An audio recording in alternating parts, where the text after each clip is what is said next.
Las eliminatorias están en su recta final, con un grupo de selecciones buscando asegurar su lugar, mientras que otras pelean por su vida.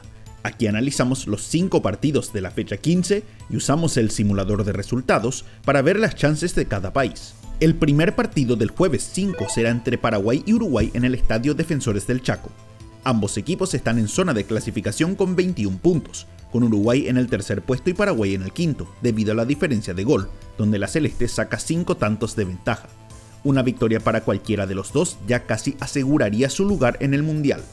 Este duelo tiene una historia cambiante jugando en Paraguay, con los locales sumando 5 victorias, 2 para los uruguayos y un empate.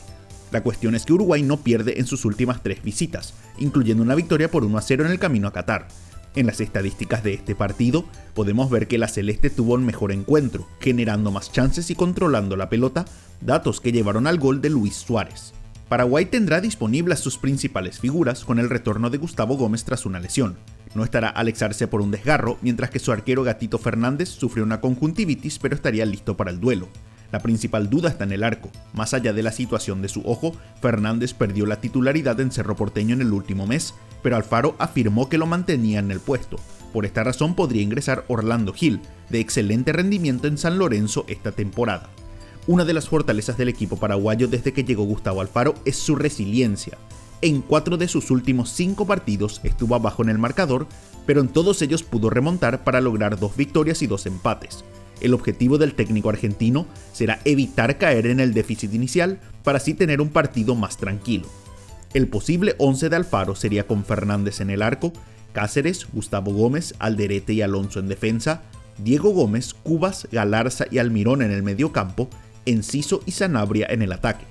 Los uruguayos no tendrían a casi todo su equipo titular en cancha, ya que Sergio Rochet, Matías Viña, Federico Valverde, Rodrigo Bentancur, Nico de la Cruz y Darwin Núñez no estarán disponibles por lesiones o suspensiones. Esto obligará a Marcelo Bielsa a buscar diferentes alternativas en su once inicial. Varios jugadores volvieron a ser convocados, entre ellos Nicolás Marichal y Lucas Torreira, este último quien no juega por la selección desde el 2022. Al igual que en las fechas anteriores, Uruguay buscará recuperar su capacidad goleadora. El equipo solo anotó un gol en sus últimos 3 partidos y solo ganó uno de sus últimos 8 encuentros en la eliminatoria, bajando de forma sorprendente su nivel. Al no estar Darwin, el plantel no tiene un 9 de referencia. Sus otras opciones como Luciano Rodríguez y Agustín Álvarez Martínez no han marcado un gol desde marzo y no son titulares en sus equipos. Un posible 11 de Bielsa sería con Mele en el arco, Nández, Ronald Araujo, Jiménez y Olivera en defensa, Ugarte y Emiliano Martínez en el medio, Pelistri, Maxi Araujo y de Arrascaeta como ofensivos y Aguirre como referente de área. En el simulador Paraguay tiene una ventaja, con 45,2% de probabilidad de ganar contra 29,2% para Uruguay. En 25,6% de los escenarios se da un empate. El siguiente encuentro será entre Ecuador y Brasil en el Estadio Monumental de Guayaquil. Ecuador está en el segundo puesto de la tabla con 23 puntos, mientras que Brasil está 2 puntos atrás con 21 unidades. En el cuarto puesto, ambos en zona de clasificación. El historial en Ecuador es bastante favorable para los locales, que suman 2 triunfos contra 1 de Brasil, además de 3 empates. El último duelo por las eliminatorias a Qatar se jugó en Quito y terminó 1-1, en un partido donde ambos jugaron con un jugador menos por casi todo el partido. En las estadísticas vemos que Brasil tuvo mayor control de balón y llegó más al arco rival, con los ecuatorianos casi duplicando el número de faltas cometidas. Este partido no se jugará en la altura de Quito, donde Ecuador consiguió sus 2 triunfos del historial, sino en Guayaquil, siendo el primer duelo ante los brasileños aquí desde 1993. El técnico Sebastián Becachese dijo que querían fortalecer al equipo y que no se gane por la excusa del clima ante selecciones del alto nivel. La Tri tendrá a sus principales figuras, aunque jugadores como Ener Valencia se están recuperando de lesiones. Muchos criticaron las convocatorias de Moisés Ramírez y Kendry Páez, quienes no tienen ritmo de juego en este tiempo. Una polémica fue la convocatoria de Gonzalo Plata, porque Flamengo reclamó que está lesionado. Quien vuelve al equipo es su lateral derecho Ángelo Preciado. Ecuador tiene a sus grandes figuras en defensa y buscará mantener su récord de goles en contra, el mejor hasta esta altura en todas las eliminatorias largas. Hoy uno de sus referentes es William Pacho, quien acaba de ganar la Champions League como titular indiscutido del PSG. Un posible 11 sería con Galíndez en el arco, Ordóñez, Pacho e Hincapié en defensa, Preciado y Estupiñán de carrileros, Caicedo y Franco de volantes, Yeboah, Minda y Valencia en el ataque. En Brasil todos los ojos están puestos en el banco, ya que será el debut de Carlo Ancelotti como técnico de la Canariña. Pocos en Guayaquil hubieran creído que el técnico de Real Madrid estará en el Estadio Monumental solo unas semanas después de dejar el Real Madrid, pero es la nueva realidad de la selección brasileña.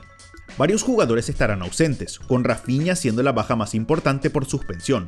Tampoco estarán el portero Ederson, Rodrigo y Neymar por lesión, mientras que Endrick no fue convocado. Entre los convocados se destaca el retorno de Casemiro, un referente de Ancelotti en su época del Real, quien no juega por la selección desde el 2023. También fue convocado Antony, quien recuperó su nivel al ir al Betis este año. El principal problema que debe resolver Ancelotti es cómo recibir menos goles. Brasil solo mantuvo su arco en cero en 2 de los últimos 8 partidos y en defensa no tiene la misma calidad que en otras líneas, considerando que 4 jugadores de la defensa del Flamengo fueron incluidos en esta convocatoria. Ancelotti podría poner en cancha a Alisson en el arco, Wanderson, Marquinhos, Alex Sandro y Carlos Augusto en defensa, Casemiro, Bruno Guimaraes y Gerson en el mediocampo, Vinicius Jr., Antony y Richarlison en el ataque. Este es un partido parejo en las simulaciones, con Ecuador sumando 36,9% de chances, mientras que Brasil tiene 35,6% de probabilidad de llevarse los 3 puntos.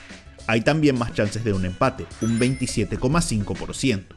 El último encuentro del jueves se enfrentará a Chile contra Argentina en el Estadio Nacional de Santiago. Este es un duelo de extremos, con Chile en el último lugar de la tabla con 10 puntos, a 5 del cupo de repechaje, mientras que Argentina está en primer lugar, ya clasificada al Mundial con 31 puntos. A pesar que Chile es local, Argentina domina el historial de partidos en tierras chilenas, con 6 victorias contra solo un triunfo de la Roja, además de un empate. El último duelo fue en 2022 y Chile tuvo la desesperada estrategia de jugar en la altura de Calama, pero Argentina igual ganó por 2-1. En las estadísticas Chile tuvo más remates y posesión, pero Argentina generó las chances más claras. Fue también un partido con muchas faltas, 36 entre ambos equipos. Chile ya está al borde de la eliminación y solo con una victoria histórica tendrá chances de alcanzar el cupo de repechaje. Las mayores ausencias en el equipo son sus atacantes, Eduardo Vargas y Fernando Sampedri, ambos no incluidos por el técnico Ricardo Gareca. Varios jugadores regresan a la nómina, entre ellos Marcelino Núñez y Víctor Dávila, mientras que podrían debutar Esteban Matús de Audax Italiano y Rodrigo Ureña de Universitario de Perú. Además de la necesidad de ganar, Chile debe aprovechar su localía, ya que ha sumado 9 de sus 10 puntos y 8 de sus 9 goles jugando en casa. Gareca apostó por la experiencia en este partido, con 13 de los convocados superando los 30 años, entre ellos Alexis Sánchez, Arturo Vidal y Charles Aránguiz. Habrá que ver si ayuda la experiencia en este duelo. El equipo titular de Chile incluiría a Cortés en el arco, Loyola, Maripán, Díaz y Suazo en defensa, Echeverría, Vidal y Núñez en el medio, Cepeda, Dávila y Alexis Sánchez en el ataque. Con la clasificación asegurada, Lionel Scaloni convocó a varios jugadores nuevos. El más esperado es Franco Mastantuono, el joven de 17 años de River Plate, la máxima promesa del fútbol argentino. Fueron incluidos otros jugadores del fútbol local, como Kevin Lo Mónaco y Mariano Troilo. En esta ocasión también está Lionel Messi, ausente en el último combo. Varios referentes no están por suspensión, como Enzo Fernández, Nico Otamendi y Leandro Paredes, y no fue convocado Alexis McAllister. La albiceleste pudo recuperar su nivel en el último combo, derrotando a Uruguay y luego goleando a Brasil, afirmando su puesto como la mejor selección del continente. Con 4 fechas para probar alternativas, Scaloni buscará mantener sus fortalezas, como la capacidad de pase. Son la selección con más pases por partido, 520, superando por 50 el siguiente en la lista, Brasil. Un posible 11 de Scaloni tendría a Dibu Martínez en el arco, Polina, Romero, Valerdi y Tagliafico en defensa, De Paul, Ezequiel Palacios y Lo Celso en el medio, Messi, Julián Álvarez y Lautaro Martínez en el ataque.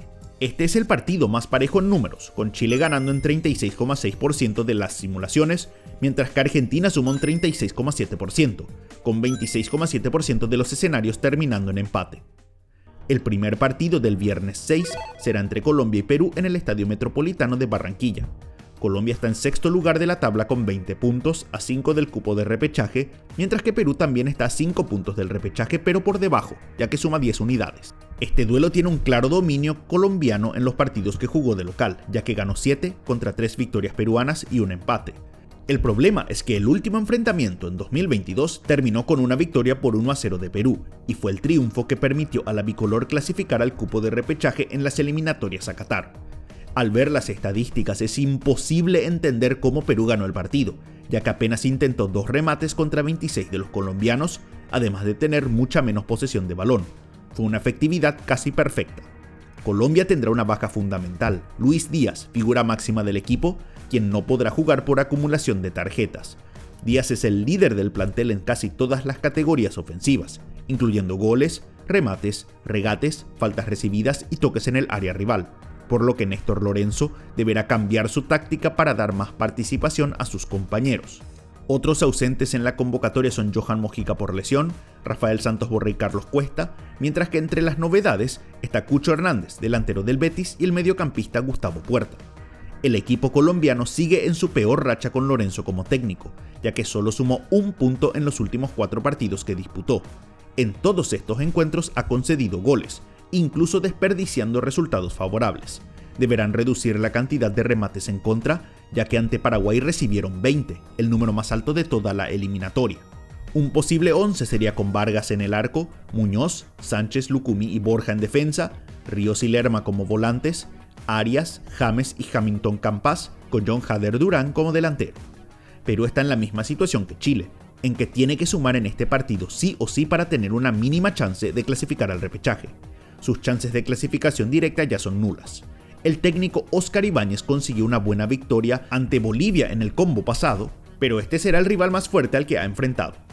La convocatoria incluyó algunos nombres nuevos, como César Inga, defensor de Universitario, además de Kenji Cabrera, figura del Melgar de la liga local.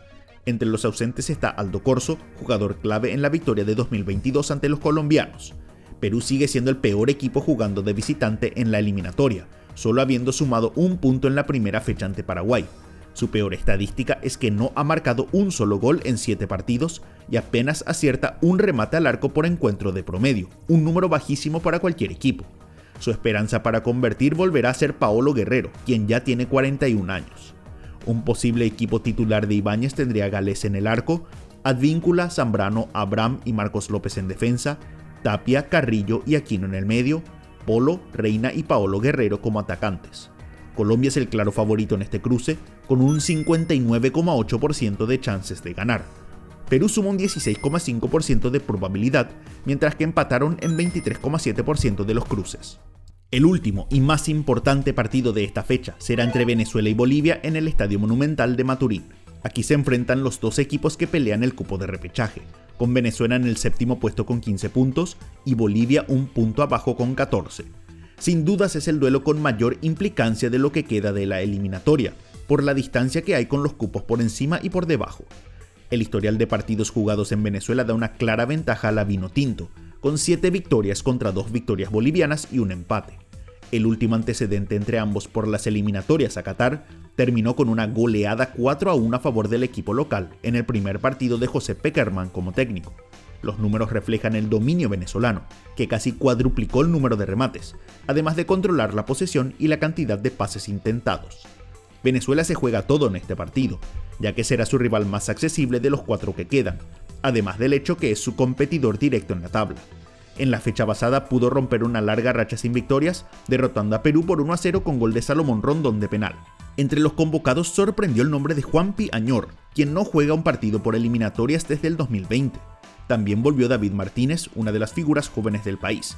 En defensa habrán varios nombres con menos experiencia, como Joshua Mejías, Tomás Gutiérrez de Libertad y Alessandro Milani de las juveniles de la Lazio. Una ausencia importante en el equipo será la de Yángel Herrera, suspendido por acumulación de tarjetas, al igual que Alexander González. Quien fue convocado a pesar de sufrir una lesión fue Jefferson Soteldo del Santos, por lo que no se sabe si podrá jugar. Un dato importante para los dirigidos por el Bocha Batista es que han anotado goles en sus últimos 6 partidos de la eliminatoria, más allá que solo ganaron 1 de ellos. Esto es importante considerando que será el equipo que más atacará en este duelo, por el bajo nivel de Bolivia fuera de la altura. Un posible 11 tendría a Romo en el arco, Aramburu, Ferraresi, Ángel y Navarro en defensa, José Martínez, Rincón y Telasco Segovia en el medio, Bello, Savarino y Rondón en el ataque. Bolivia necesita ganar este partido y lograr otro milagro de visitante. Es uno de los 3 países donde ganó fuera de casa en eliminatorias, por lo que al menos tiene un buen precedente histórico. La ausencia más importante de Bolivia será la de Ramiro Vaca, suspendido por Conmebol tras dar positivo en un control antidoping. Es el arma ofensiva más importante del equipo, ya que es líder en remates al arco, además de pases al último tercio, generando y definiendo las chances de gol. Un retorno será el de Carlos Lampe, histórico arquero de la Verde, mientras que jugadores como Gary Rea del ABB y John Velázquez del Bolívar podrían debutar. El promedio de edad del equipo es de solo 24 años, el más joven de toda la eliminatoria, con 11 jugadores por debajo de los 23. El gran dilema de Oscar Villegas será cómo mejorar su trabajo defensivo de visitante. En los últimos 3 partidos fuera de El Alto, el equipo recibió 13 goles y apenas marcó 1. Si no pueden evitar que Venezuela los pasee en el costado defensivo, no tienen una sola oportunidad de ganar. Un posible 11 sería con Vizcarra en el arco, Jaquín, Morales y Ervin Vaca en defensa, Medina y Fernández como carrileros, Villamil, Robson Mateus y Cuellar en el medio, terceros y Algarañaz en el ataque. En el duelo más importante es Venezuela el que se lleva la victoria en 60,9% de las simulaciones, mientras que Bolivia suma un 18% de probabilidad de ganar. Hay un 21,1% de chances que terminen en empate. Para ustedes, ¿cuáles serán los resultados de la fecha 15 de las eliminatorias? Para conocer las chances de cada selección, hagan clic en las probabilidades tras la fecha 14.